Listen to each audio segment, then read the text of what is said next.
টি-20 বিশ্বকাপ নিয়ে তৈরি হওয়া অনিশ্চয়তা আলোচনার মাধ্যমে সমাধানের পক্ষে তামিম ইকবাল। যে কোনো সিদ্ধান্ত নেবার আগে ক্রিকেটের স্বার্থ দেখার পরামর্শ দিয়েছেন সাবেক অধিনায়ক। নতুন এবং ফিরে আসা গ্রাহকদের জন্য নগদে চলছে ক্যাশব্যাক সহ প্রতিদিন হাজারো উপহার জেতার সুযোগ। হবে আশা আর ফেরা, সারপ্রাইজ সেরা।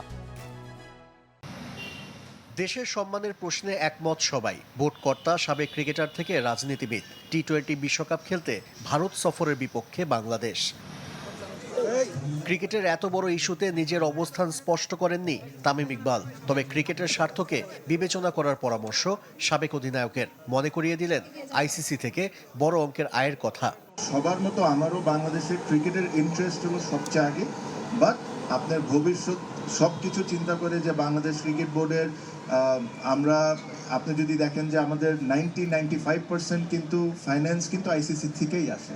তো সব কিছু আপনি বিবেচনা করে যেটা বাংলাদেশ ক্রিকেটকে হেল্প হবে আপনার এই সিদ্ধান্তটা নিতে হবে। ক্রিকেট বোর্ডে নেই তাই পরিস্থিতি সম্পর্কে ধারণা কম বলে জানিয়েছেন তামিম, তবে আলোচনার মাধ্যমে সমাধানের পক্ষে সাবেক অধিনায়ক।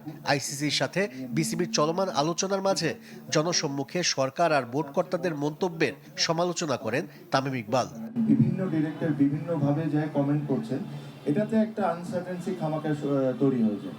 সো আই এম শিওর ওখানে ক্যাপেবল লোকজন আছেন, বাংলাদেশের গভর্নমেন্টের এখন যারা দায়িত্বে আছেন তাদের সাথেও যা টিভিতে দেখে আলোচনা চলছে, ওনারা নিজেরা ইন্টারনালি একটা ডিসিশন নিয়ে ফাইনাল একটা ভার্ডিক্টটা সবার সামনে আনা উচিত। মিরপুরের সিটি ক্লাব মাঠে শুক্রবার থেকে শুরু হচ্ছে জিয়া আন্তঃবিশ্ববিদ্যালয় ক্রিকেট টুর্নামেন্ট, যার ট্রফি ও জার্সি উন্মোচনে উপস্থিত ছিলেন টুর্নামেন্টের শুভেচ্ছাদূত তামিম ইকবাল ও বিএনপির ক্রীড়া সম্পাদক আমিনুল হক। আশিক রুদ্র, চ্যানেল 24, ঢাকা।